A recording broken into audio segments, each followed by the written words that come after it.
At night, when the body is completely relaxed and perception is loosened, the waves of influence still operate. Jake began to suffer from insomnia by 7th grade. He found it hard to fall asleep after lying down. Even if he did manage to sleep, it wasn't deep sleep. He would wake up around 2 a.m., not for any particular reason.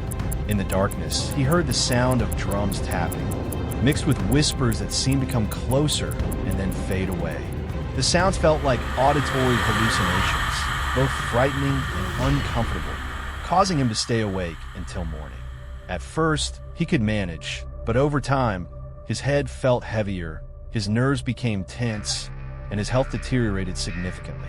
His eyes were dark and sunken, resembling someone who hadn't slept in days, and his expression was dazed, as if he were in a half-awake state.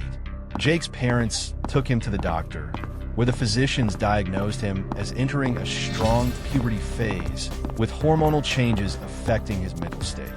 They prescribed him sedatives, hormone regulators, and some hair growth medication. While medication helped him sleep, it also led to a second set of symptoms. Jake began to experience sleep paralysis and frequent nightmares. In his dreams, he often found himself in familiar places, but there were no people around. If there were, he couldn't see their faces, and he mainly dreamed of children. Some dreams repeated themselves, and Jake didn't share the details because he always ended up being pushed over and waking up and startled. He felt as if he had fallen, his body jolting as if he had truly fallen out of bed. Sleep paralysis typically occurred near dawn, when Jake thought he was asleep, but suddenly felt a heavy weight on him, his limbs stiff or numb. His eyelids couldn't open, but his eyeballs would dart around. It felt as if a wardrobe had fallen on him, making it hard to breathe and causing pain throughout his chest.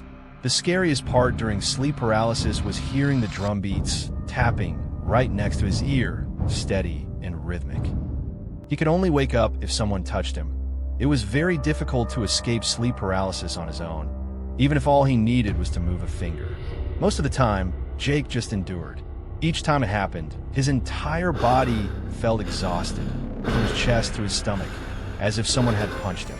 His eyes were red, resembling someone who had been awake all night.